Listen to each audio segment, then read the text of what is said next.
So we're chatting this morning to Linnae Hamilton. Well, it's this morning for me, it's evening for Linnae because she's in New York, upstate New York. She runs Remade in Brooklyn. That's been her Instagram platform over time. So, hi Linnae, can you tell us how you're getting on at this time? You know, it's really a time of profound change, isn't it? Well, first of all, I want to thank you, Jane, for having me on. It's a great honor, and I enjoy so much our chats, so it's really fun to be doing this with you. And as far as the conditions upstate, you asked it, and in Brooklyn as well. We're still under lockdown, more or less, in America. It's been a very casual lockdown, but it's turned everyone else's, or myself included, life upside down. I had Remade in Brooklyn, which was an actual physical workshop that was in a lovely building that was an old carriage house. So we would set up big tables, and I got a bunch of secondhand machines. I had them refurbished. The city gave me a grant. And I found a woman named Sophie Unwin in Scotland who was running a workshop, a network called Remade Network. And I visited Remade in Edinburgh when I was on a trip to Scotland, and I was inspired to do something very similar. So I started in Brooklyn by teaching people to sew. That was my first free weekly workshop, Mend It Monday.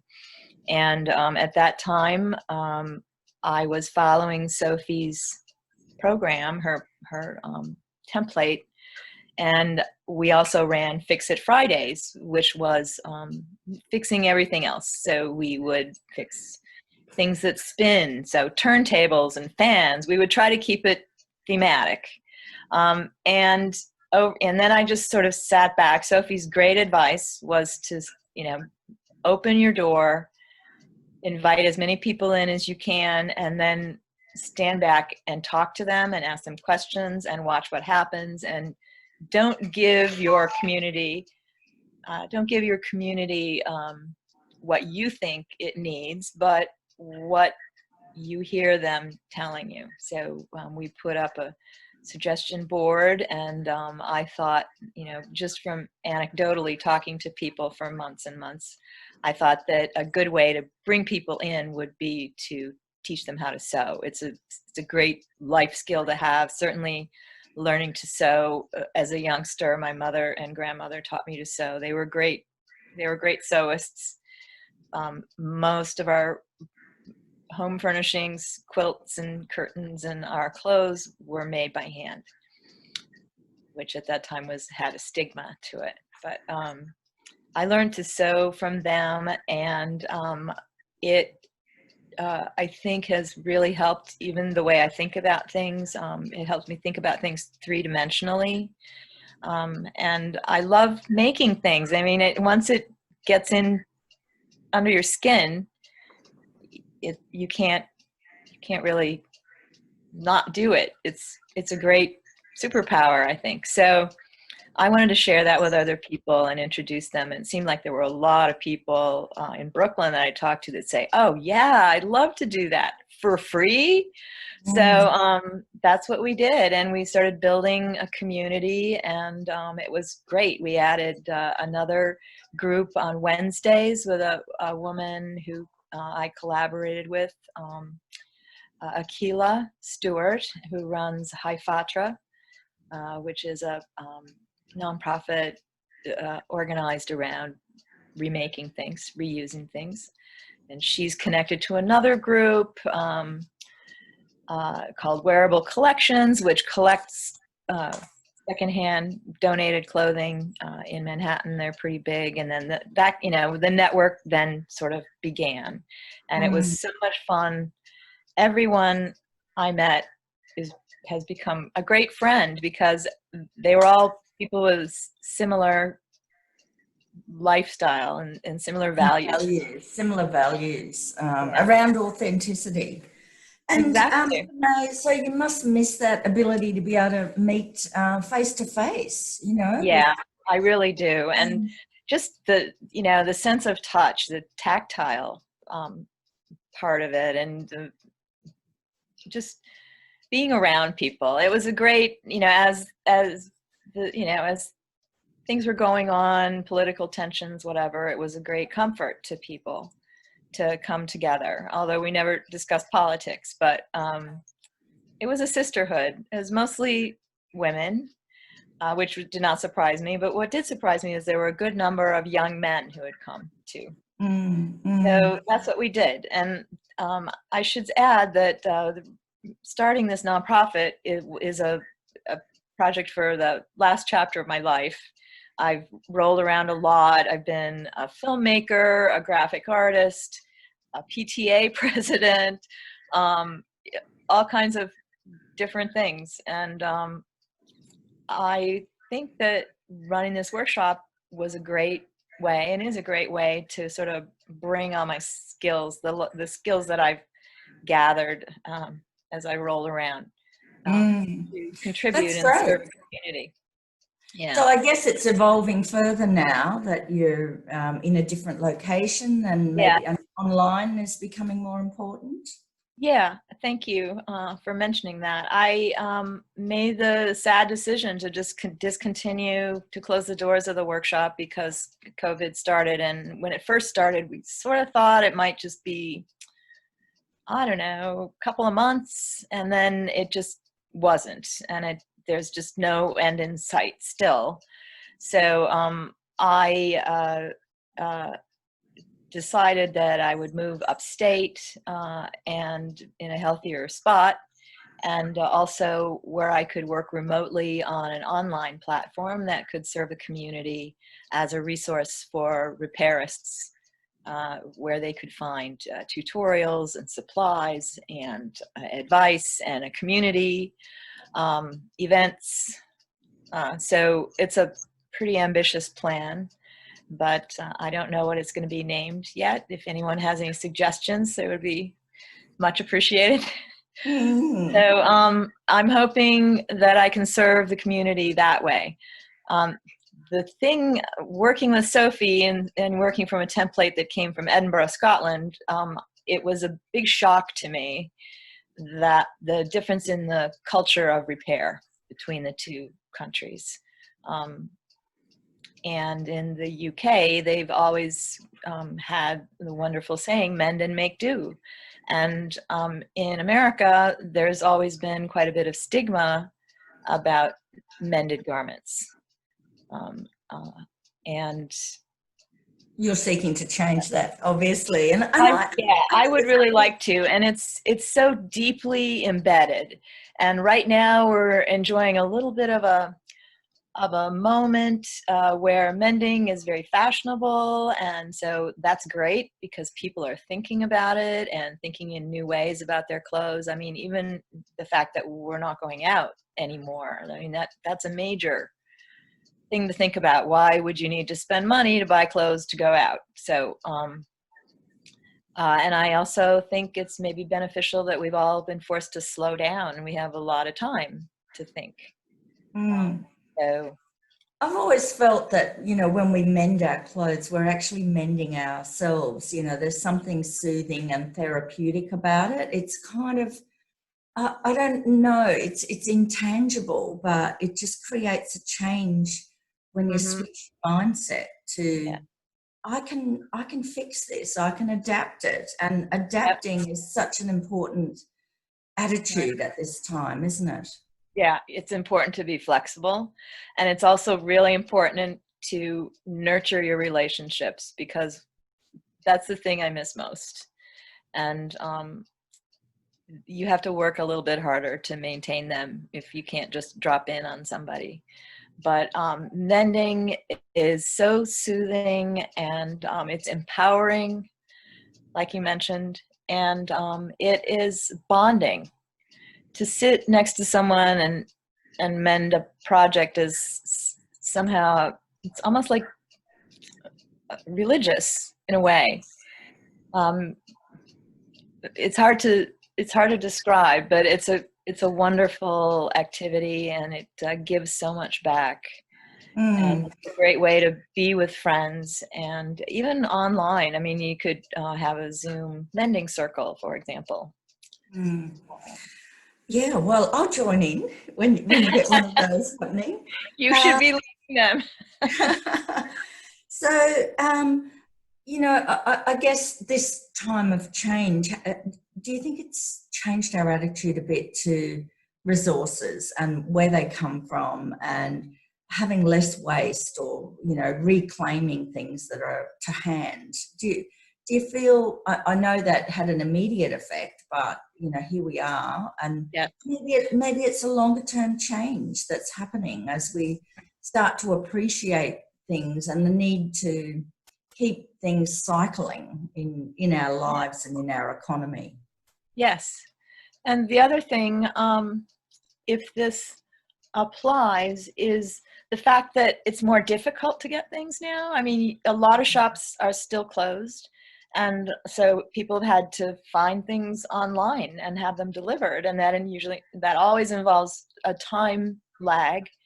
And I think so you're more mindful about what you buy, because you you have to wait for it. It's not like you can just run out and buy it. And so I think because of that, maybe less impulse buying. I don't know. It's pretty easy to buy impulsively online, though, I have to say. So, Yes. yeah. Yes, I think online purchasing has increased, but one of the things that I always feel about that is, it's actually being able to touch, particularly with fabrics, and try, buying clothing. Well, I don't buy any clothing because I make and upcycle everything I have, but it just seems to me, unless you can be tactile with it, you don't really fall in love with it in the same way, do you? Just like, No, you don't. No, you don't. And It's that attachment's quite important with our clothes and all of our possessions, to sort of reduce waste, isn't it? To be attached also, to care. and just the coming back to the sense of touch. As I've gotten older, my dressing habits have really changed, and I will always go for the most comfortable thing I can find. It's like, life is short. Why not buy an old cashmere sweater and wear it instead of a cotton undershirt? It's a wonderful natural fiber. You can get them cheap, used in vintage stores that maybe need repair. Practice your visible mending.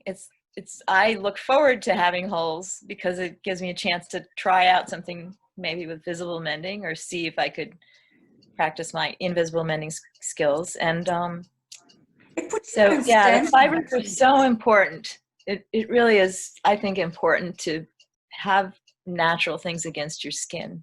I just feel better. And just on the mending thing, like, it does give you a chance to put your own energy into it, and kind of take ownership of it, I guess. And then you're really the custodian of it from that point onwards, aren't you?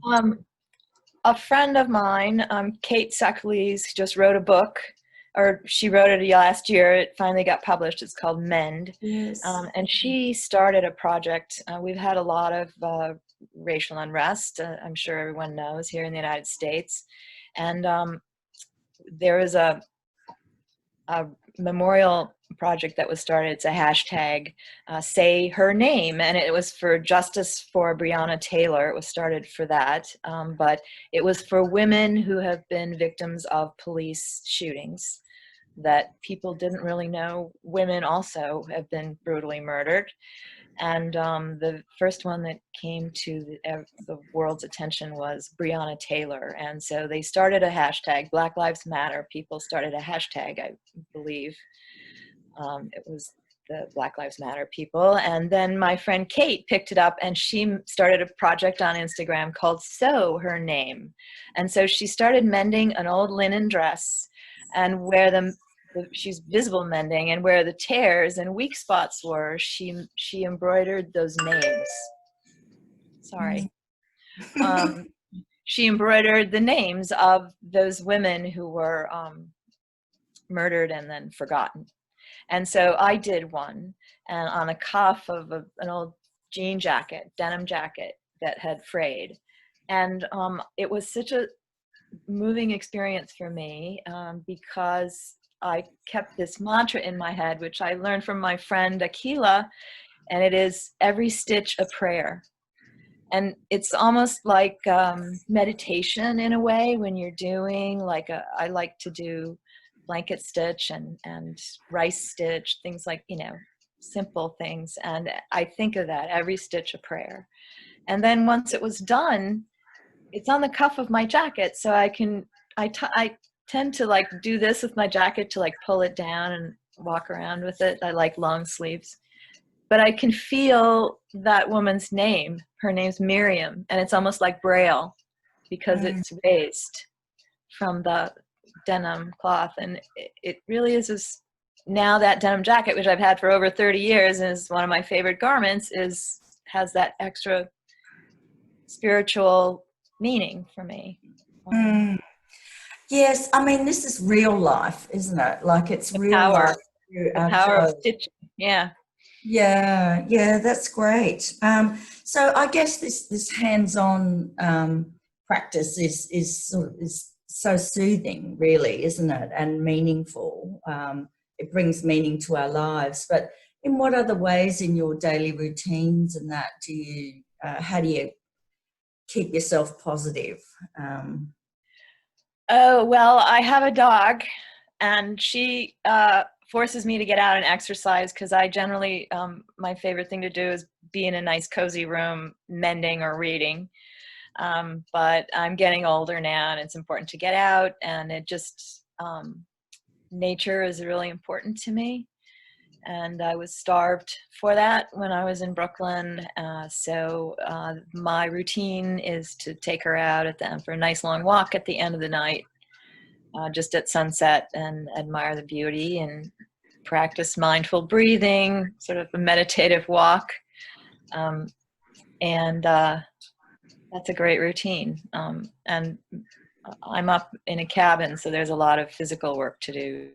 So my routine is I start my day catching up on emails and posting to Instagram and looking at stuff.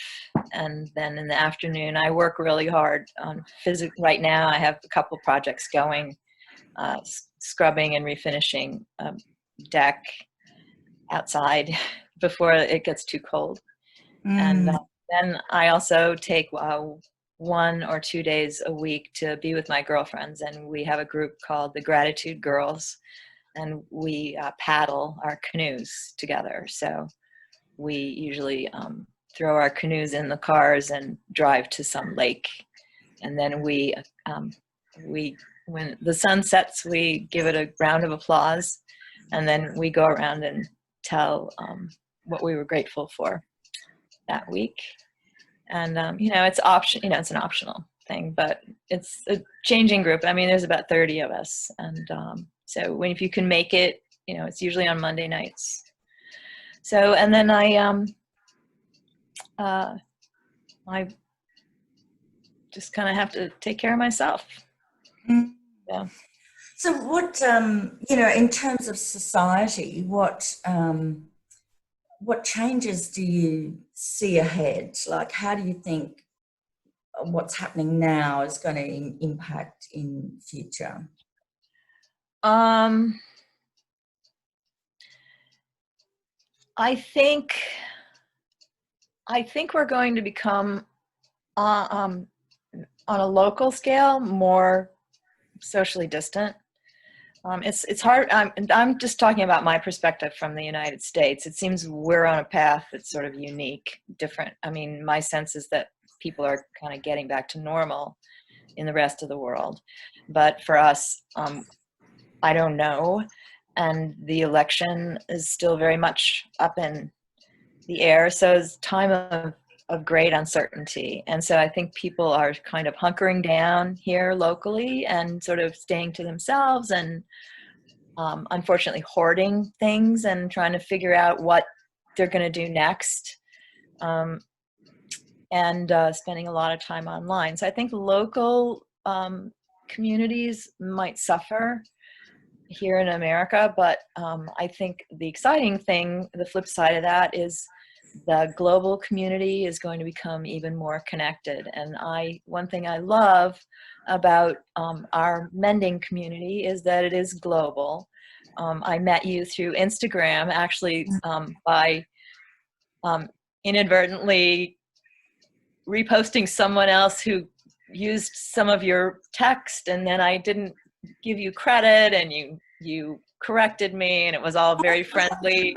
And it was like, oh, that was a great lesson. You can't just take stuff. And even though I credited the person who reposted you, I didn't know enough about Instagram then to know that I should, what that little box meant, and that it was actually not from that person, but she had reposted it to you. So I should have done a little bit more research and gone back to the original. So, but what a happy accident that was, because I really enjoyed watching your work and getting to know you. Oh, thank you. I think that's an exciting thing, that more of that's going to happen, more of a global community of menders, and that can only be a good thing, because So online globally, but perhaps more locally focused in other ways. Like, I love the sound of your gratitude, girls. That's a really nice connection point, because I think we do still need the physicality, don't we? Yeah. The nice thing about canoeing is, if you're out on a boat, it can feel very normal. I mean, it's easy to keep 6 foot distance, and it's not like you're breathing that hard. So it's an activity that we do that feels normal. I think also I'm going to start collaborating with a friend, another gratitude girl, who has started a mending circle here, and we're going to see if we can maybe get something going here, and how we would manage that, wearing masks and So what's your best piece of advice for dealing with what's ahead? Is there one thing you can say that you have, or have we already covered it with Well, actually, I wanted to make sure I didn't forget what I was going to say, and I wrote down notes that I wanted to mention for you, and so I don't want to miss out and forget, which I've been known to do. So I would say, here we go. First of all, in uncertain times, take care of yourself. You are ultimately all you've got. And I don't mean that in a bad way, but you can't really be much help if you're a mess. So I would also say, take care of your friendships and your network. That is your safety net, and that's going to get you through whatever might happen.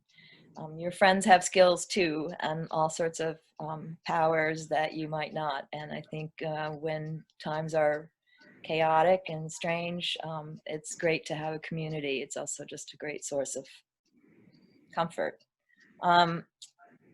Acquire practical skills. Learn to mend your stuff. It's not hard. It's really satisfying, and it's a great skill. You can do it for friends, and they'll be always so grateful. It's just a great life skill to have. You would never ever regret it. I've never heard a single person ever say, "Oh, I so regret learning to sew." I would say so work on your self-reliance. Any skill, it doesn't have to be mending, but just any skill you think that you enjoy and you would be helpful. And then simplify. Just simplify your life. When you have to do a lot of thinking, if you don't have to think about your stuff, if you need to move, it just makes it so much easier.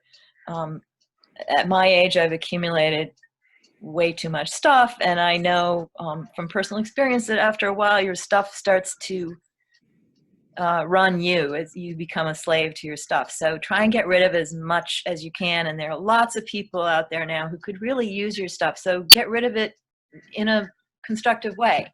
I mean, Craigslist or Gumtree, or I don't know, what do you use in Australia to offload stuff?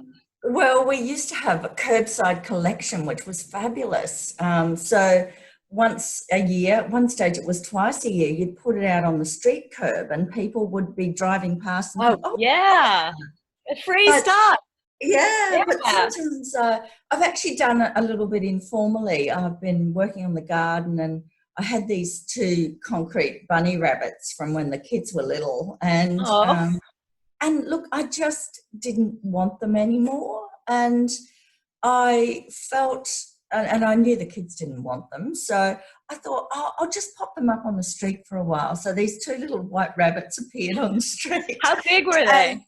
and How big? really, oh, about this height, like a, No, they were heavy. It was a yeah, significant, kind of like the size of significant. my laptop screen, so they were of substance. And I could imagine they'd be quite fun, the Easter Bunny coming, because that's when we had them. But Yeah. anyway, I popped them up there, and within half an hour, someone had obviously taken them. I'm Had sure. stopped and decided, oh, I love them. I'll have them. And I just think that moving things along and keeping them sharing it's a wonderful thing, really. And Yeah. I think that's what we've learnt, was personally what I've learnt is really the things that have me, like just have a few things that you love, and Yeah. the rest of it needs to find another place to go where it's loved. And I think everything we need is around us. We don't need to Yeah. keep producing and consuming and buying new stuff. No. We just need to get things cycling properly through Yeah. society. Because something's value is directly related to a person's situation, So you may have an ice cream machine that you don't want anymore, and somebody else, just broke one and needs a new one, and that's just being in the right place at the right time. And so it's the circular economy, but it's not. It's always been there through thrifting and reusing. Really, we don't need to, recreate and it. it's Really. just such a great feeling when you no longer have use for something and someone comes along. It's like, oh, this is great. I really could use this. I just broke my my ice cream machine yesterday. So that is really satisfying. It connects people. I have great friends I've met through, exchanging things, and it's great, for my nonprofit when I was still operating it, because I met a lot of people who then came to repair stuff. Me. So I also think, what I would like to encourage is, before you even give it away, just look at it critically. Is there life left in it? Could it be repaired? If it's a garment, you must have liked it at some point. What was it that you liked about it? And maybe if you like the fabric but not the design, you could redesign it.